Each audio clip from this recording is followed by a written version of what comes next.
નંદ બાબાને યાદ આવ્યું, અરે કંસને વાર્ષિક કર આપવાનું તો ભૂલી જ ગયા. વર્ષ પૂરું થવા આવ્યું અને વાર્ષિક કર આપ્યો નથી. લાવ કંસને વધાઈ પણ આપી આવું અને વાર્ષિક કર પણ આપ્યો. અને આમ વિચાર કરી નંદ બાબા આવ્યા છે મથુરા. મથુરા આવ્યા અને સુખદેવજી વર્ણન કરતા કહે, ગોપોને ગોકુલની રક્ષા સોંપી અને નંદ બાબા ગયા છે મથુરા. જઈને કંસને સમાચાર આપ્યા, મારે ત્યાં લાલનનું પ્રાગટ્ય થયું છે. કંસે વધાઈ આપી અને ત્યાંથી મળવા આવ્યા વસુદેવજી. જઈને વસુદેવજીને કહ્યું, વસુદેવજી કે તમારો બાળક મારો બાળક જ છે. નંદ બાબા કહે, આપણે તો એવા મિત્રો છીએ, મારો બાળક તમારો, તમારું બાળક મારું. વસુદેવજી કહેવા લાગ્યા કે આ રીતે ગોકુલને એકલા મૂકીને આવ્યા, મને મનમાં ક્યાંક ડર લાગી રહ્યો છે કે ગોકુલમાં કંઈક ઉત્પાત થશે, અને એટલા માટે નંદ બાબા આપ જલ્દીથી પાછા જાઓ. આધ્યાત્મિક અર્થ કરીએ, ગોપાન ગોકુલ રક્ષાયામ. ગોપ એટલે મન, ગોકુલ એટલે ગો એટલે ઇન્દ્રિયો, કુલ એટલે સમૂહ એટલે માનવ દેહ. અને જ્યારે પણ આ જીવનને મનના ભરોસે મૂકો છો ને, ત્યારે એમાં કંઈક ને કંઈક ઉત્પાદ થાય છે. ચંચલમ હિ મન કૃષ્ણ પ્રમાથી બલવત દૃઢમ તસ્યાહમ નિગ્રહમ મન્યે વાયુરીવ સુદુષ્કરમ.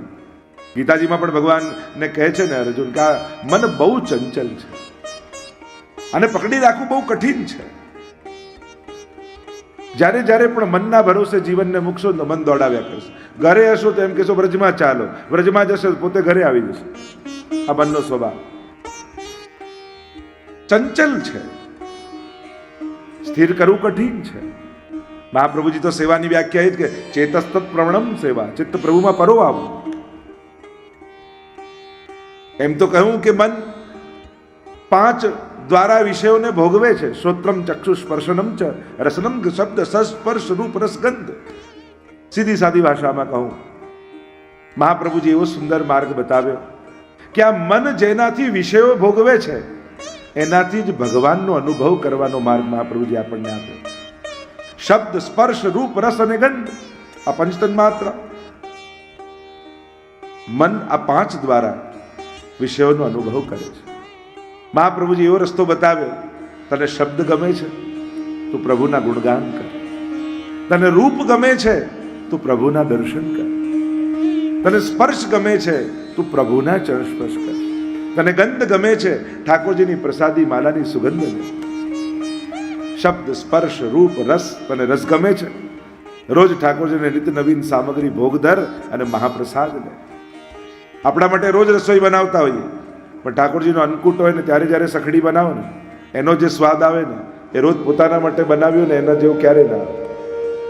પ્રભુ માટે જ્યારે પણ કરો છો ત્યારે સહજ એ ઉત્તમ હોય છે. મનના ભરોસે જ્યારે પણ જીવનને મૂકશો ને, એટલે એટલા માટે જ આપણે ત્યાં નિત્ય નિયમ શબ્દ આવ્યો કે ભલે મન ન લાગે છતાંય કરવું. કરશું તો મન આવશે, પણ ભરે એ રાહમાં બેઠા રહેશું કે મન લાગે પછી કરું. તો ઘણી વાર લોકો નથી કહેતા મન નથી લાગે તો પછી માળા કરવાનો શું અર્થ, મન ન લાગે તો પાઠ કરવાનો શું અર્થ, મન ન લાગે તો સેવા કરવાનો શું અર્થ. અરે મન નથી લાગતું એટલે તો માળા છે, મન નથી લાગતું એટલે તો પાઠ છે. કે એ નિમિત્તે મન ભગવાનમાં જાય. એટલે રોંગ લોજિક નહીં આપો, ખોટો લોજિક નહીં આપો કે મન નથી લાગતું એટલે મૂકી દો. કરો તો મન લાગશે. અને એટલા માટે મન નથી લાગતું એટલે છોડી નહીં દેવું. કરશો ને તો ઠાકોરજી કૃપા કરી તમારા મનને ખેંચશે, પ્રભુ જ ભાવનું દાન કરશે. એટલે અભાવે પણ કરો. મહાપ્રભુજી એટલે કે ભક્ત દ્રોહે ભક્ત્યા ભાવે ભક્તેશ્ચા અતિક્રમે કૃતે અશક્યવા સુશક્યવા સર્વથા શરણમ હરિ. ભક્ત દ્રોહે ભક્ત્યા અભાવે, ભક્તિના અભાવમાં પણ શરણ છોડતા નહીં. મનમાં જરાય સેવા કરવાનો ઉત્સાહ ન હોય, પાઠ કરવાની ઈચ્છા ન હોય, છતાંય ઠાકોરજી પાસે જઈને બેસવું. તો એટલે જ આપણે ત્યાં આજ્ઞા હોય છે. ઈચ્છા પ્રમાણે સેવા નથી થતી, આજ્ઞા પ્રમાણે થાય છે. કે ઈચ્છા પ્રમાણે કરો ને તો રોજ એમ થાય આજે 56 ભોગ ધરું, કાલે એમ થાય કે અઠવાડિયું રજા પાડું જ સારું. મનનું તો આવું જ છે. પણ આજ્ઞા પ્રમાણે કરવાનો અર્થ, ભલે મન નથી લાગતું પણ વલ્લભની આજ્ઞા છે એટલે મારે કરવાનું છે. એ આજ્ઞા આપણું બંધન નથી, આપણા ભાવની સુરક્ષા છે. અમુક જગ્યાએ બંધાવવું એ બંધન રૂપ નથી હોતું, એ સુરક્ષા રૂપ હોય છે, એ સિક્યોરિટી રૂપ હોય છે. નાનકડી કુમળી વેળ ઉગી હોય ને લાકડીમાં બાંધી દો, કોઈને એમ થાય કે હમણાં તો ઉગી નાને બાંધી દીધી, પણ એ લાકડી એનું બંધન નથી, એના વિકાસનો આધાર છે. એ લાકડીના ટેકે એ વેલનો વિકાસ થશે, યોગ્ય દિશાએ થશે. એમ મારો પ્રશ્ન તમને એ છે, તમારી શ્રદ્ધાની વેલને તમે કઈ લાકડીએ બાંધી છે? કોઈ દર્શનના નિયમ નહીં, કોઈ પાઠના નિયમ નહીં, કોઈ સેવાના નિયમ નહીં, કોઈ સામગ્રીના નિયમ નહીં, કોઈ મંત્ર જાપના નિયમ નહીં. કોઈ લાકડી તમારી શ્રદ્ધાના વેલ માટે ખરી? આ મારો પ્રશ્ન તમારા માટે છે. તમે જ ઉત્તર તમારો ગોતજો કે મારા જીવનમાં શ્રદ્ધાની વેલના વિકાસ માટે મેં કઈ લાકડી રોપી છે, કયો નિયમ લીધો છે. પ્રાય આપણે બધા નિયમને બંધન રૂપે જોઈએ છે. બંધન નથી, આ વિકાસના આધાર છે, આ શ્રદ્ધાના આધાર છે.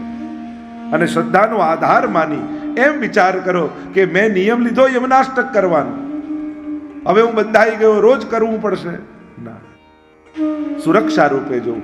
રોજ હું એક યમનાષ્ટક કરું છું ને, અને એક યમનાષ્ટક કરવામાં માંડ મને 5 મિનિટ લાગે છે, પણ એ 5 મિનિટ યમનાષ્ટક કરું ને તો 24 કલાક યમુનાજી મારી રક્ષા કરે છે. એક માળા ફેરવવામાં મને 2 મિનિટ 5 મિનિટ લાગે, પણ એક અષ્ટાક્ષરની માળા કરું ને 24 કલાક ઠાકોરજી મારી રક્ષા કરે છે. સુરક્ષા રૂપે જ્યારે તમે ભગવદ નામને સ્વીકારશો ને, ત્યારે તમને કરવાનો કંટાળો નહીં આવે, કરીને સુરક્ષા લાગશે કે હા, આજે મેં યમનાષ્ટક કર્યું છે, મારું કોઈ બગાડી શકે એમ નથી. આજે મેં ભગવદ નામ માળા ફેરવી છે, મારું કોઈ અહિત કરી શકે એમ નથી. આ રીતે સ્વીકાર કરો ભગવદ નામને, ભગવદ ભક્તિને, ભગવદ ભજનને, ભગવદ સેવાને. આ મારી સુરક્ષા છે.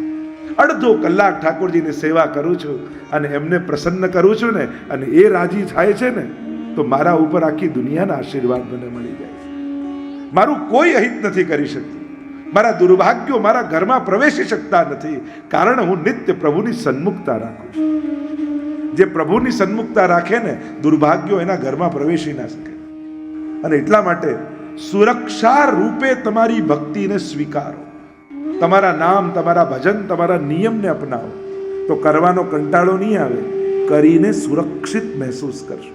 ઉલટાનું નહીં કર્યું હોય ત્યારે તમને એમ લાગશે આજે યમનાષ્ટક થયા નથી, ક્યાંક મારું મન વિપરીત દિશામાં ન જતું રહે. કારણ કે આજે મને બચાવનારું કોણ? રોજ તો એ ભગવદ નામ મારી રક્ષા કરતું, આજે થયું નથી, આજે મારી રક્ષા કોણ કરશે? આ ભાવ થશે, કરીને સુરક્ષા લાગશે. અને એટલા માટે બાળકોને પણ શીખવાડો, ત્યારે એમ જ કહો, તું આટલું કર, ઠાકોરજી રક્ષા કરશે, તારી મનોકામના પૂર્ણ કરશે. ભગવત ધામમાં એ તાકાત છે. કહ્યું કે ગોપોના ભરોસે ગોકુલને છોડીને આવ્યા, એમાં કંઈક ઉત્પાત થશે એવો ડર મને છે. મનના ભરોસે મૂક્યું. અને એટલા માટે મન તો એવા ઘોડા જેવું છે કે લગામ તમારા હાથમાં હોય તો તમે ઈચ્છો ત્યાં ઘોડો જાય, લગામ છૂટી જાય તો ઘોડો લઈ જાય ત્યાં તમારે જવું પડે. અત્યાર સુધી મન દોડાવે ત્યાં દોડીએ છે. મનની લગામ હાથમાં રાખો. આ મન જે આનંદ આપી શકે છે, અને મન એ જ પતનમાં પણ લઈ જઈ શકે છે. મન એવા મનુષ્યાણામ કારણમ બંધ મોક્ષયો. શાસ્ત્રએ કહ્યું મન જ બંધન અને મુક્તિનું કારણ છે. જો તાળાની ચાવી એક જ હોય, એનાથી જ ખુલે ને એનાથી જ બંધ થાય. મહત્વનું એ છે કે ફેરવો છો કઈ બાજુ. મન પણ એવું જ છે. મનને શેના માટે તમે ઉપયોગ કરો છો? નહીં તો એની ચંચલતા કેટલી કામની. અહીંયા બેઠા બેઠા 2 મિનિટમાં નાથદ્વારામાં દર્શન કરીને પાછું આવી જાય. બોલ, અહીંયા બેઠા બેઠા ગિરિરાજજીના દર્શન કરીને આવી જાય. ન ટિકિટ કપાવવી પડે ને ક્યાંય દોડાદોડી કરવી પડે. આ મનનો ફાયદો છે ને. એટલે ચંચળતા ખરાબ નથી જો દિશા સાચી હોય તો. બાકી હેલ્ધી મનનું લક્ષણ જ છે કે જે ચંચળ હોય. મનની વ્યાખ્યા શાસ્ત્રએ કરી, સંકલ્પ વિકલ્પાત્મક મન. જે સંકલ્પ ને વિકલ્પ કરે એનું નામ મન, અને નિશ્ચયાત્મિક આ બુદ્ધિ, જે નિર્ણય લે એ બુદ્ધિ. મન બુદ્ધિ ચિત્ત અહંકાર આ ચારે અવસ્થાઓ છે. એટલે ચંચળતા ખરાબ નથી, એ જ તો એનું સ્વાસ્થ્ય છે. કારણ કે સ્થિર મન તો બે જણાનું હોય, કાં કોઈ બહુ મોટો યોગી હોય એનું, કાં ડિપ્રેશનમાં હોય એનું, જેને કોઈ ઈચ્છા જ ન જાગે. ઈચ્છાઓ જ મનનું સ્વાસ્થ્ય છે. પણ એ ઈચ્છાઓ મનોરથ બને એ લેવલ પર જો મનને લઈ જશો તો આ જ મન તમારા ઉદ્ધારનું કારણ થઈ જશે. આ ભાગવતજી તમને તમારા લેવલથી ઊંચું કરે. અત્યારે આપણું સ્તર કામનાઓના સ્તરમાં છે, પણ ભાગવતજી સાંભળશો તો કામનાઓમાંથી તમને ભાવનાઓમાં લઈ જશે. વિવિધ ભાવનાઓ બની જશે તમારી કામનાઓ. અત્યારે ભોગ દ્રષ્ટિ છે, પછી ભોગ ધરવાની દ્રષ્ટિ આવી જશે. અને કામનાઓ જ્યારે ભાવનાઓ બની જાય તો એ જ મન ઉદ્ધારનું કારણ બની જાય. આ ભાગવતજીનું બળ છે, ભાગવતજીના શબ્દોનો પ્રભાવ છે. જ્યાં વસુદેવજીને આમ કહ્યું, વસુદેવજીએ નંદ બાબાને, અને અહીંયા કંસે મોકલેલી પૂતનાએ પ્રવેશ કર્યો. સુખદેવજી વર્ણન કરતા બોલ્યા, કંસે મોકલેલી કેવી છે પૂતના? બાલઘાતી, બાળકોને મારનારી, ઘોરા, ઘોર છે, ક્રૂર છે. બાળકોને મારનારા એનાથી મોટો ક્રૂર કોણ હોય? ગમે તેટલો કઠોર હૃદય વાળો વ્યક્તિ હોય, બાળક ઉપર તો એને દયા આવે. પોતાના સ્તનમાં વિષ લગાવીને આવી અને થયું કે કંસ કહેવા લાગી કે બસ જેટલા નવા જન્મ્યા બાળક હોય એને સ્તનપાન કરાવીને વિષપાન કરાવી એના પ્રાણો ખેંચીને લઈ આવીશ. કોઈ નવજાત બાળક વ્રજમાં રહેવા જ નહીં દઉં, એટલે તારો શત્રુ મરી જશે. મહાપ્રભુજી આજ્ઞા કરે. આ અવિદ્યા પૂતના છે. પૂતના એ અવિદ્યાનું પ્રતીક છે. અહીંયા જેટલા જેટલા વ્યક્તિઓ આવશે, એ પૂતના હોય, અઘાસુર હોય, બકાસુર આદિ આદિ હોય, એ વ્યક્તિઓ નથી, એ માણસના મનમાં રહેલી વૃત્તિઓ છે. અને આ વૃત્તિઓને ભાગવત રૂપી ભગવાન મારશે. અને એટલા માટે જ્યારે જ્યારે કથા સાંભળો ને, અને એવી કથા આવે કે પૂતનાને મારી, એટલે આપણે એવો ભાવ કરવાનો કે આ કથા રૂપી ભગવાને મારી અંદર રહેલી અવિદ્યાને મારી દીધી. ભગવાને ધેનુકાસુરને માર્યો તો આપણે એવો ભાવ કરવાનો, મારો દેહાધ્યાસ ભગવાને મારી નાખ્યો. અવિદ્યા રૂપ, અવિદ્યા એટલે મારું અને તારું. મહાપ્રભુજી કે પંચ પર્વ અવિદ્યા છે. 5 પર્વ વાળી છે: દેહાધ્યાસ, પ્રાણાધ્યાસ, ઇન્દ્રિયાધ્યાસ, અંતઃકરણાધ્યાસ અને સ્વરૂપ વિસ્મૃતિ. આ 5 અધ્યાસ વાળી પૂતના છે, અવિદ્યા છે. અવિદ્યાના 5 પર્વ કયા? એક દેહાધ્યાસ, દેહને જ સર્વોપરી જાણીને જીવવું. આ દેહ છે તો જ બધું છે, દેહ ગયું પછી કાંઈ નથી, જે છે મોજ મજા કરી લો, પછી તો મરી જ જવાનું છે. કેવલ દેહને કેન્દ્રમાં રાખીને જીવવું એ દેહાધ્યાસ. પ્રાણાધ્યાસ, યોગીઓને પ્રાણાધ્યાસ થાય. એમને એમ થાય કે પ્રાણાયામથી જ દુનિયા ચાલે છે, પણ ભૂલી જાય કે બાળક જન્મે ત્યારે એને શ્વાસ લેતા કોણ શીખવાડે છે?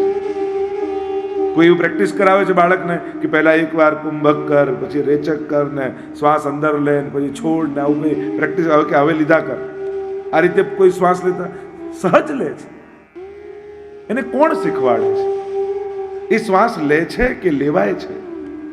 અમુક વસ્તુ આપણે કરતા નથી, એ થતી હોય છે. નહીં તો 10 પ્રાણાયામ કરવાનું કહીએ તો થાકી જાય, પણ જન્મે ત્યારથી શ્વાસ લે છે માણસ, ક્યારે થાક લાગે છે? કારણ કે લેતો નથી, આ તો લેવાઈ રહ્યું છે, જીવન ચાલી રહ્યું છે. પ્રાણાધ્યાસ, ઇન્દ્રિયાધ્યાસ, ઇન્દ્રિયોનો અધ્યાસ, એની લાલસામાં જીવવું.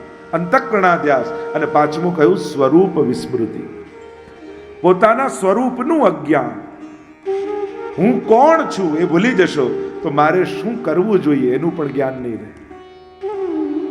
તમે પોતાની જાતને શું માનીને જીવો છો? શું એક સાધારણ મનુષ્ય? શું કેવલ એક સંબંધી? શું કેવલ એક વ્યાપારી? કે તમે તમારી જાતને, મહાપ્રભુજી શીખવાડે છે કે તું હરિનો દાસ છો. આપણું જીવન કઈ વિચારધારાથી જીવવું જોઈએ? એક વૈષ્ણવ, સેવકાનામ યથા લોકે વ્યવહાર પ્રસિદ્ધ. હું ઠાકોરજીનો દાસ છું.